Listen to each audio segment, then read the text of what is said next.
Hello student, स्वागत है आपका हमारे यूट्यूब चैनल अभी रॉय पीसीएम क्लासेस में। स्टूडेंट, आज फिर फिजिक्स विषय के अंतर्गत एक मोस्ट इंपोर्टेंट टॉपिक लेके चल रहे हैं, जो कि बहुत ही इंपोर्टेंट टॉपिक है, जो कि बोर्ड एग्जाम में पूछा जाता है।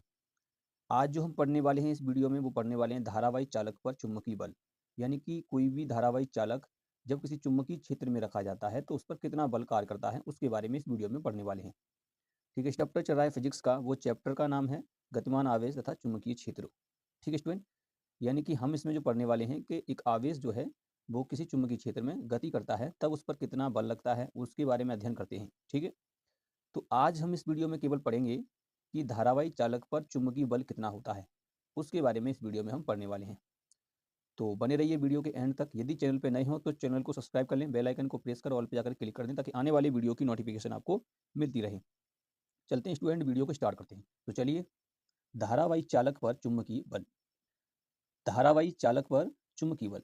धारावाही चालक यानी कि जिसमें धारा प्रवाहित हो सके, ऐसा चालक जिसमें धारा प्रवाहित हो सकती है उसे कहते हैं धारावाही चालक। ठीक है स्टूडेंट, तो धारावाही चालक पर चुंबकीय बल की हमें गणना करनी है कि धारावाही चालक एक चुंबकीय क्षेत्र में रखा जाएगा तब उस पर कितना बल कार्य करेगा। ठीक है, उसके बारे में हमें पढ़ना है। तो चलिए, मैं आपको पहले एक चित्र से क्लियर करता हूँ, उसके बाद हम इसकी थ्योरी वगैरह को देखेंगे। चलिए स्टूडेंट, चित्र आपको दिखाई दे रहा है कि यहाँ पर मैंने एक समान चुंबकीय क्षेत्र लिया है। एक समान चुंबकीय क्षेत्र में एक धारावाही चालक लिया है।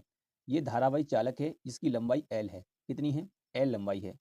अब ये धारावाही चालक यहाँ पर रखा गया है, तो कुछ ना कुछ कोण पर रखा गया होगा, तो मान लेते हैं थीटा कोण पर ये रखा गया है। ठीक है स्टूडेंट, अब ये चुंबकीय क्षेत्र इस धारावाही चालक पर कितना बल लगाएगा, जबकि इसमें धारा प्रवाहित है।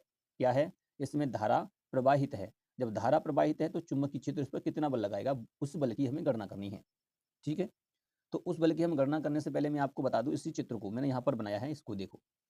ये जो चालक मैंने लिया है, इस चालक की लंबाई कितनी है? एल, और इसका अनुप्रस्थ काट क्षेत्रफल जो है वो कितना है? ए है।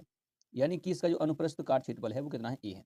आपको पता है किसी भी चालक में इलेक्ट्रॉन जो होता है वो अनुगमन वेग से गति करता है, जिसे वीडी कहते हैं। तो इलेक्ट्रॉन यानी कि एक आवेश होता है, इसे मुक्त आवेश वाहक कहते हैं। इलेक्ट्रॉन को क्या कहते हैं? मुक्त आवेश वाहक, यानी कि जो मुक्त रहते हैं धारा को प्रवाहित करने के लिए। तो उनकी जो चाल होती है वो होती है वीडी।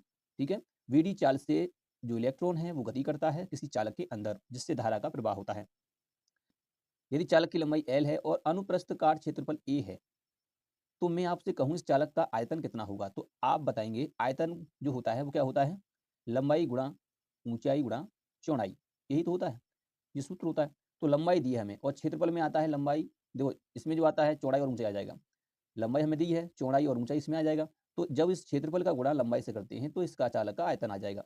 ठीक है स्टूडेंट, ये क्या आ जाएगा? चालक का आयतन। आप जानते हैं ये अनुप्रस्थ काट क्षेत्रफल क्या होता है? जैसे कि आपको इस पेन का ये पिछला हिस्सा दिखाई दे रहा है, ये भाग को हम कहते हैं अनुप्रस्थ काट क्षेत्रफल। ठीक है, तो जब हम ए और एल से गुणा करते हैं तो आयतन निकल के आता है चालक का। जैसा कि हम जानते हैं किसी भी आवेश पर चुंबकीय क्षेत्र बल लगाता है, वो फॉर्मूला होता है F बराबर Q V B sine theta. क्या होता है? F बराबर Q V B sine theta. ठीक है स्टूडेंट, एक आवेश पे बल लगता है। पहले हम क्या करेंगे, इस चालक के अंदर कितने आवेश होंगे उस आवेश की गणना करेंगे। और हम जानते हैं कि एक आवेश पे बल जो होता है वो होता है F बराबर Q V B sine theta, चुंबकीय क्षेत्र द्वारा जो बल लगता है। ऐसे इसमें हम ज्ञात करेंगे इसमें कितने मुक्त आवेश वाहक हैं, और उन पर हम बल ज्ञात करेंगे। सबके बलों को जोड़ देंगे तभी तो निकल के आएगा, तो वही हम यहाँ पे ज्ञात करेंगे। तो इसके लिए हमें मानना पड़ेगा कि इस चालक के प्रत्येकांक आयतन में जो इलेक्ट्रॉनों की संख्या है, यानी कि मुक्त आवेश वाहकों की संख्या है, वो संख्या मान के चलेंगे हम स्मॉल एन। मान लेंगे इसके छोटे से भाग में, एकांक आयतन में, एकांक आयतन में, चालक के एकांक आयतन में मुक्त आवेश वाहक स्मॉल एन है, ऐसे मान के हम चलेंगे। ठीक है, उसके बाद हम ये तो जानते ही हैं कि इलेक्ट्रॉन का जो वेग होता है वो अनुगमन वेग से गति करते हैं, इसे वीडी कहते हैं। वेग दिया है। फिर हम ये भी जानते हैं कि एक आवेश पर जो बल लगता है वो कितना होता है? F बराबर Q V B sine theta. ठीक है, उसी फॉर्मूला का हम प्रयोग करते हुए आगे की तरफ हम पहले क्या करेंगे, इसमें आवेश वाहकों की संख्या निकालेंगे, फिर कुल आवेश निकालेंगे। उस आवेश का मान हम जो फॉर्मूला बताया आपको F बराबर Q V B sine theta, उस क्यू की जगह पर रख देंगे। ठीक है, उस प्रकार से क्या होगा, ये डेरिवेशन संपन्न होगा, जिससे हमारा एक फॉर्मूला निकल के आएगा जो चुंबकीय बल का होगा, जो यानी कि धारावाही चालक पर कितना बल लगता है उसके लिए फॉर्मूला निकल के आएगा। तो चलिए सबसे पहले इसकी थ्योरी लिखेंगे। थ्योरी में चलिए स्टूडेंट, थ्योरी में लिखेंगे कि माना एक धारावाही चालक जिसकी लंबाई एल है तथा अनुप्रस्थ क्षेत्रफल ए है, जो एक समान चुंबकीय क्षेत्र बी में थीटा कोण पर रखा गया है, तब चालक पर बल होगा। तब चालक पर हमें बल निकालना है। तो वी नो डेट, हम जानते हैं एक आवेश पर चुंबकीय क्षेत्र जो बल लगाता है वो फॉर्मूला होता है F बराबर Q V B sine theta. ठीक है, क्यू आवेश, वी वेग और वी बी क्या है? चुंबकीय क्षेत्र, साइन थीटा इन थीटा एक कोण होता है। ठीक, तो इस प्रकार से आपको थ्योरी लिखनी है और इस प्रकार से हम जानते भी हैं क्या लिखना है कि माना आवेश पर चुंबकीय क्षेत्र द्वारा लगने वाला बल F बराबर Q B V sine theta होता है, ठीक है नहीं। इस समीकरण को फर्स्ट मान लेंगे। इसके बाद क्या करना है, इसी चित्र के माध्यम से इस चालक का पहले आयतन निकालेंगे। तो चल स्टूडेंट, सबसे पहले हम निकालेंगे इसका आयतन।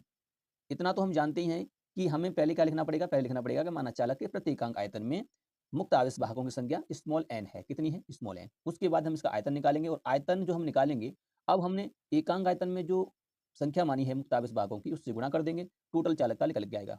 ठीक है, तो चलिए, माना चालक के प्रति एकांक आयतन में मुक्त आवेश वाहक की संख्या स्मॉल n है। क्या है? Small n। ये एकांक आयतन की बात चलिए, छोटे से आयतन की। ठीक है स्टूडेंट, अब हम इस चालक का आयतन निकालेंगे, तो आयतन कैसे निकल के आएगा? A into L. हमें क्या करना है, संपूर्ण चालक के लिए आवेश वाहक की संख्या निकालनी है। तो हमें पहले इसका आयतन निकालना पड़ेगा, क्योंकि प्रत्येकांक आयतन में इतना है। जैसे हम आपसे कहें कि एक पेन की कीमत 5 रुपया, तो 20 की कितनी हो जाएगी? 20 गुणी 5। तो हम एक का तो जानते हैं, एकांक का हमें दिया है n, तो इसका संपूर्ण आयतन निकाल लेंगे, उससे गुणा कर देंगे। तो ये हमारा संपूर्ण जो आयतन है चालक का, उसके अंदर कितने मुक्त आवेश वाहक हैं वो निकल आएगा। ठीक है नहीं। तो अब क्या करना होगा, इसमें धारावाही चालक का आयतन, आयतन कैसे निकलेगा? A इंटू एल करेंगे तो AL निकल के आएगा। अब इतने आयतन में अब क्या होगा, कुल आवेश वाहक की संख्या कितनी हो जाएगी, यानी कि इतने आयतन में कुल आवेश वाहक संख्या होगी NaL, क्योंकि एकांक में दिया है इतना, तो इतने में NaL। वैसे ही 5 पेन की कीमत, जैसे एक पेन की कीमत 5 रुपया, 10 पेन की हो गई 50 रुपया। ठीक है नहीं, कितनी हो गई? 50 रुपया। तो इसी प्रकार से हम यहाँ पे निकालेंगे। ठीक है स्टूडेंट, यानी कि एक पेन की कीमत अगर 5 रुपये है तो 10 पेन की कीमत कितनी हो जाएगी? 50 रुपया। ठीक है, तो ये तुम्हारे क्या निकल आया? आवेश वाहकों की संख्या निकल के आई आपकी NaL। ठीक है स्टूडेंट, अब इतने आवेश वाहक निकल के आए हैं। हम जानते हैं कि एकांक आवेश वाहक, जो एक आवेश वाहक होता है उस पर आवेश होता है E, यानी इलेक्ट्रॉन पर आवेश, E से हम दिखाते हैं उसको। तो इतने हमारे पास क्या है, मुक्त आवेश वाहक हैं। तो अब कितना आवेश होगा इस पर? NaLe। इस प्रकार से हम इसको लिखेंगे। तो चलिए आगे करते हैं। चलिए, कुल आवेश वाहक संख्या कितनी है? NaL। एक मुक्त आवेश वाहक पर आवेश कितना होता है? E होता है। एक पर इतना होता है, यानी इलेक्ट्रॉन पर आवेश E से दिखाते हैं। तो इतने हमारे पास क्या है, इलेक्ट्रॉन है, तो इतने पर कितना आवेश होगा? तो यानी कि NaL आवेश वाहक पर आवेश। तो कुल आवेश जो निकालेंगे Q बराबर NaLe हो जाएगा। ठीक है स्टूडेंट, क्या हो जाएगा? NaLe क्या हो जाएगा? आवेश वाहक हो जाएगा। टोटल आवेश वाहक इतना होगा। अब इस Q का मान हम क्या रखेंगे? समीकरण 1 में, जो भी हमने आपको बताया था। तो समीकरण 1 में Q का मान समीकरण 1 में रखने पर, तो चलिए यहाँ रख लेते हैं, F बराबर क्यू बी साइन थीटा होता है। ये समीकरण फर्स्ट था। इस समीकरण फर्स्ट में Q की जगह पर रखेंगे NaLe, तो ये वाला मान रखा जाएगा। परंतु यहाँ वेग जो दिया है वो इलेक्ट्रॉन का अनुगमन वेग लिया जाएगा, तो वही हम यहाँ पे लेते हैं। अब यहाँ पर हम क्या करेंगे, Q की जगह पर रख देंगे NaLe और V की जगह पर रख देंगे Vd। ठीक है, और V साइन थीटा हो जाएगा, क्योंकि वहाँ कौन पर दिया है ना, तो वो साइन थीटा आएगा लग के। अब यहाँ से क्या हो जाएगा, इसको हम ऐसे लिख देंगे NeAVd और LV साइन थीटा। ठीक है स्टूडेंट, अब हम जानते हैं अनुगमन वेग तथा धारा में संबंध हमने पढ़ा है, वो क्या होता है? I बराबर NeAVd, ये होता है। तो NeAVd इतने की जगह पर, जो तुम्हें इतना तुम्हें दिखाई दे रहा है, इतने की जगह पर हम क्या रख देंगे? I रख देंगे। जब यहाँ पर I रखा जाएगा तो क्या हो जाएगा? F बराबर ILV साइन थीटा। तो यहाँ पर हो जाएगा, तो ये हो जाएगा तुम्हारा IVV साइन थीटा, यहाँ पर तुम्हारा हो जाएगा IVL साइन थीटा हो जाएगा। क्या हो जाएगा? F बराबर IVL साइन थीटा हो जाएगा। ठीक है, तो ये तुम्हारे यहाँ पे क्या निकल के आता है? फॉर्मूला निकल के आता है धारावाही चालक पर लगने वाला बल।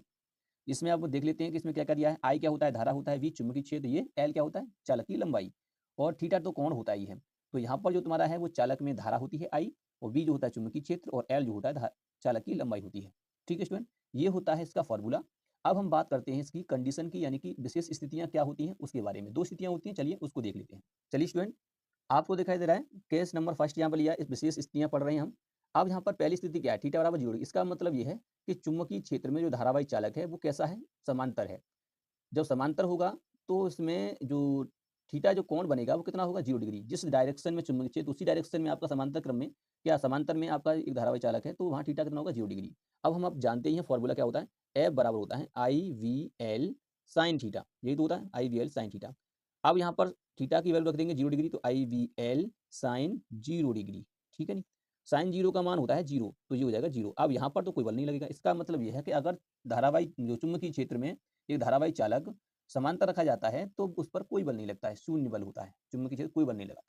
ठीक है, चलिए अब दूसरा कंडीशन इसकी देख लेते हैं। चलिए स्टूडेंट, दूसरा देखिए, केस नंबर 2, थीटा बराबर 90 डिग्री। इसका मतलब क्या है कि जब धारावाही चालक चुंबकीय क्षेत्र में लंबवत रखा हो, यानी कि 90 डिग्री पर रखा हो, ऐसे रखा होगा तो यहाँ कितना कोण बना? 90 डिग्री का। तो इस कंडीशन में क्या होगा स्टूडेंट, वो देखते हैं। तो इस कंडीशन में हम जानते भी हैं कि फॉर्मूला होता है F बराबर IVL साइन थीटा। तो यहाँ पर जो हम लगा देंगे, तो IVL साइन 90 डिग्री, और साइन 90 का मान होता है 1, तो ये हो जाएगा IVL। ठीक है स्टूडेंट, तो इसका मतलब जब हमारा ये 90 डिग्री पर होगा तब अधिकतम मान होगा, इसे मैक्सिमम मान कहेंगे, मैक्सिमम, ठीक है नहीं। मैक्सिमम जो मान होगा वो इसी कंडीशन पर होगा, यानी कि बल अधिकतम इसी पर लगेगा, ठीक है स्टूडेंट। तो ये इसकी स्थितियां होती हैं और ये क्वेश्चन कभी कभी बोर्ड एग्जाम में पूछ लिया जाता है, जो कि बहुत ही इंपॉर्टेंट है, तैयार जरूर कर लेना, ठीक है स्टूडेंट। उम्मीद करते हैं आपको समझ में आ चुका होगा। यदि वीडियो पसंद आई हो तो लाइक करें, शेयर करें, चैनल को सब्सक्राइब कर बेल आइकन को प्रेस जरूर कर दें ताकि आने वाली वीडियो की नोटिफिकेशन आपको मिल सके। अब मिलेंगे नेक्स्ट वीडियो में, तब तक के लिए जय हिंद।